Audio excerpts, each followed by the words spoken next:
యేసుక్రీస్తు వారి పేరిట మరొకసారి ప్రేమపూర్వకమైనటువంటి వందనాలు. Very good. సో బాప్తిస్మము యాక్చువల్గా ఈ టాపిక్ అనేది చాలా ప్రాముఖ్యమైనటువంటిది. చాలా అంటే చాలా. ఎందుకు అనేది ఈ టాపిక్ కంప్లీట్ అయిపోయేసరికి మీకు అర్థమవుద్ది. ఒక మాటలో నేను చెప్పలేను. అర్థమవుతుందా? అయితే మరి ఇంత ప్రాముఖ్యమైనటువంటి టాపిక్ని మరి ప్రధానంగా మనందరం వినకుండా ప్రధానంగా మనల్ని ఆపేది ఎవడయ్యా అంటే సాతాను. అందుకే వాడి గురించి బైబిల్లో రాయబడినటువంటి మాట ఏంటింతకి అంటే గర్జించు సింహం వలె. వాడి గురించి దేవుడు రాసిన మాట ఏంటింతకంటే గర్జించు సింహం వలె ఎవరిని మృంగుదునా అని ఏం చేస్తున్నాడంటే వెతుకుచు. ఆ వెతికేది ఒక పిల్లిలాగో, ఒక పిల్లి అనుకోండి, దాని డైవర్షన్ తప్పోయిద్ది. పిల్లి పాలు ఎతుకుతూ వెళ్తుంది, అలా ప్లేట్ పడేయండి, టక్కన భయపడి వెళ్ళిపోద్ది, ఎట్టో వెళ్ళిపోద్ది, పారిపోద్ది. అది ఒక డాగ్ని మనం తీసుకున్నా కానీ బెదిరిస్తే భయపడి వెళ్ళిపోద్ది. బట్ సింహం బెదరదు. ఎదురుగా ఎంత పెద్ద శత్రువు వచ్చినా కానీ వాడి మీదకి వెళ్ళి మరి అలా మింగుద్ది. కనుక ఎవడిని మృంగుద్దునా అని వెతుకుచూ తిరుగుచున్నాడు. ఓపెన్గా ఒక ఓపెన్ సీక్రెట్, టాప్ సీక్రెట్ ఏంటంటే అందరికీ తెలిసిన టాప్ సీక్రెట్, అందరూ కూడా అదే రైట్ అనుకుంటా ఉంటూ రాంగ్లో ఉంటారనమాట. అది వచ్చినటువంటి ఒక open plus closed plus mystery secret ఏంటయ్యే. ఎందుకంటే కొరింథీయులకు రాసిన 2వ పత్రికలో 4వ అధ్యాయంలో ఉంది. ఒక మాట మనం చూద్దాం. కొరింథీయులకు రాసిన 2వ పత్రిక 4వ అధ్యాయము 4వ వచనం మనం అందరం చూద్దాం. కొరింథీయులకు రాసిన 2వ పత్రిక 4వ అధ్యాయం 4వ వచనం. దేవుని స్వరూపి అయి ఉన్న క్రీస్తు మహిమను కనపరచు సువార్త ప్రకాశము వారికి ప్రకాశింపకుండు నిమిత్తము ఈ యుగ సంబంధమైన దేవత అవిశ్వాసులైన వారి మనోనేత్రాలకు గుడ్డితనము కలగజేసెను. ఏం చేశారండి? గుడ్డితనం. అది ఏ స్థాయిలో ఉంది అని మనం ఆలోచిస్తే సింపుల్గా మీకు అర్థం అవటం కొరకు ఒక బెస్ట్ వన్ ఒకటి చెప్తా. సాతాను ఎప్పుడు కూడా దేవుణ్ణి యాజ్ ఇట్ ఈజ్గా ఈక్వల్ ఆపోజిట్లో ఫాలో అవుతాడు. నేను బాగా చెప్తా ఈ మాట, ఎందుకంటే వాడికి కొత్త ఐడియాస్ ఏమి రావు, ఉండవు కూడా వాడి దగ్గర ఏమి. ఐడియాస్ అన్నీ కూడా దేవుడు ఏ మెథడ్లో వెళ్తారో అవే మెథడ్, అదే రూటు ఆపోజిట్కి పెట్టేసుకుంటాడు, అంతే. Full opposite. దేవుడు బాల్యము నుంచే, ఆ మాటలు మీరు బాగా చూస్తే బాల్యము నుంచే దేవుని యొక్క వాక్యాన్ని నేర్పించాలని దేవుడు చెప్పారు. కూర్చున్నప్పుడు, నుంచున్నప్పుడు, త్రోవ నడిచేటప్పుడు, పడుకున్నప్పుడు, ఎప్పుడైనా కానీ దేవుని యొక్క వాక్యాన్ని నేర్పించాలి. అది దేవుడు చెప్పినటువంటి సిస్టమ్. అపవాది కూడా ఏం చేశారంటే బాల్యము నుంచే వాడిని డిస్టర్బ్ చేయాలి. ఎలా డిస్టర్బ్ చేయాలి మనం చూస్తాం. ఏంటన్నా అత్త కొట్టిందా, కొట్టు, నువ్వు కూడా కొట్టు కొట్టు అంటే వాళ్ళు ఒక రాక్షస ఆనందాన్ని బయటికి తీసుకొస్తారు మనుషులు.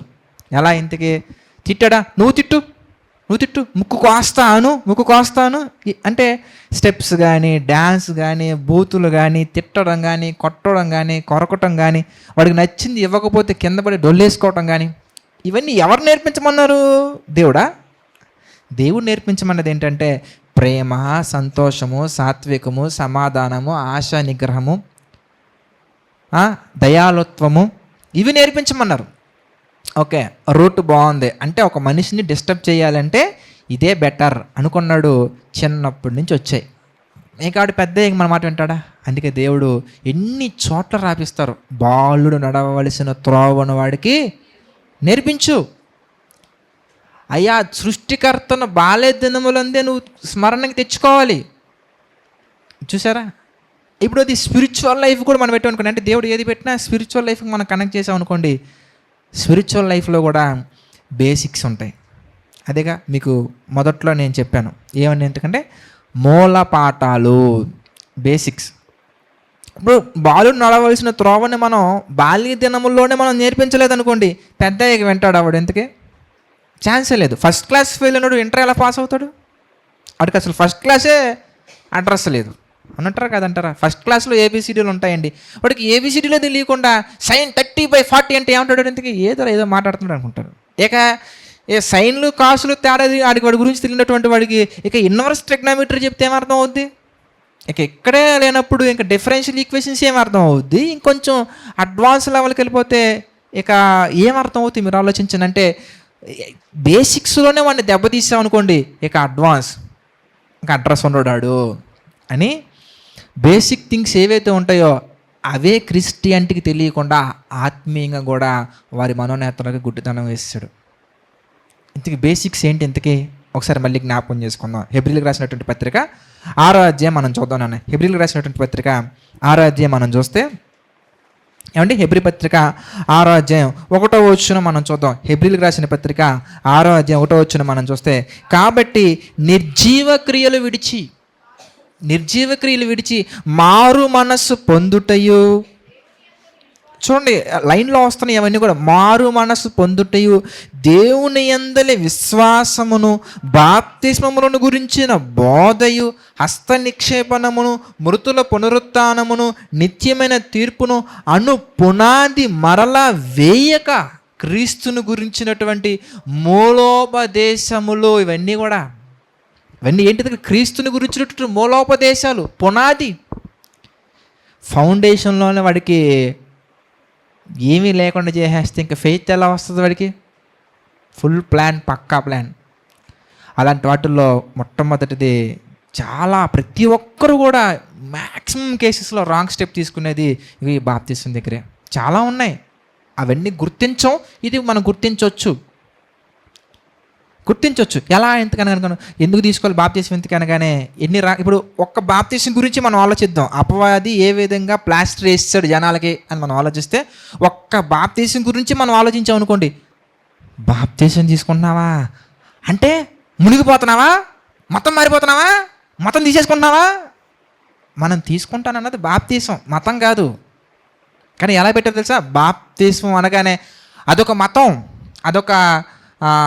అదొక భూతం, అదొక మతం, అదొక రకమైనటువంటి సిద్ధాంతాలు.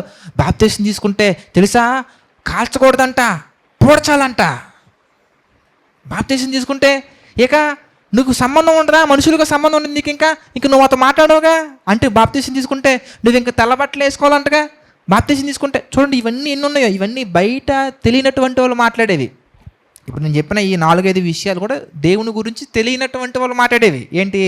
బాప్తిసం అనగానే అదొక మతం అని, బాప్తిసం అనేది ఒక భూత్ అని, బాప్తిసం అనేది ఒక భూతం అని, బాప్తిసం అనగానే వీళ్ళు ఎందులోనో కలిసిపోతున్నారు, ఇంకా వీళ్ళు మనోళ్ళు కాదని. అది మన మనోళ్ళు క్రైస్తవులుగా పిలువబడుతున్నటువంటి వాళ్ళు మనోళ్ళు చెప్పే మాటలు ఏంటంటే, బాప్తిసం తీసుకుంటే నువ్వు సంఘ సభ్యుడిగా జాయిన్ అయిపోయావు అంతే. నువ్వు ఎక్కడ బాప్తిసం తీసుకున్నావురా నువ్వు? ఇంతకే తల్లి సంఘాన్ని మర్చిపోతావా? ఇది ఎక్కడి నుంచి వచ్చాయి? మేనమామ సంఘాలు, తల్లి సంఘాలు, అత్త సంఘాలు. ఏమండి ఎడన్నా ఉందా బైబిల్లో? మీరు ఆలోచించండి. నువ్వు ఎక్కడైతే బాప్తిసం తీసుకున్నావో అక్కడే బల్లారాధన తీసుకోవాలి. ఎక్కడైతే బాప్తిసం తీసుకున్నావో అక్కడే దశమ భాగం ఇవ్వాలి. ఎక్కడైతే బాప్తిసం తీసుకున్నావో అక్కడే పెళ్లి చేసుకోవాలి. కొన్ని చోట్ల అందుకే మీరు బాగా చూసారనుకోండి, పెళ్ళికి మాత్రం వేస్తారండి బాప్తిసం, ముందు ఎవరు ఇంకా. ఇంకొంతమంది అసలు బాప్తిసమే ఇవ్వనటువంటి సంఘాలు ఉన్నాయి, ఇంకా వాళ్ళ గురించి ఏం మాట్లాడతాంలేండి. అదొక సపరేట్ డినామినేషను. మీరు చూసారా? కొంతమంది ఏమో పెళ్ళికి తీసుకోవాలంటారు, కొంతమంది ఏమో రోగాలు వచ్చాయనుకోండి, కొంతమంది ఇలాగే మాట్లాడుతుంటారండి. నీకు తగ్గితే బాప్తిసం తీసుకుంటానని చెప్పు, వెంటనే తగ్గిపోతే. ఎందుకు? బాప్తిసం తీసుకుంటే చర్చి మెంబర్ అయిపోతారని ఒక అపోహ తీసుకొచ్చేసారు. నువ్వు బాప్తిసం తీసుకుంటే మా చర్చి అమ్మాయివి, మా చర్చి అబ్బాయివి, నువ్వు మా చర్చిలో నేను ఉండాలి, నువ్వు చచ్చినా బతికినా దశమ భాగాలైనా కానుకలైనా ఏవైనా కానీ చర్చిలోనే ఇవ్వాలి. ఇంకొంతమంది అండి, ఒక బ్రదర్ మాట్లాడుతున్నప్పుడు నేను చాలా దాన్ని ఏమంటారు, స్టన్ అయ్యాను. తెలుగులో దాన్ని ఏదో విభ్రాంతి నొందని అంటారు చూసారా, విస్మయం పొందాను.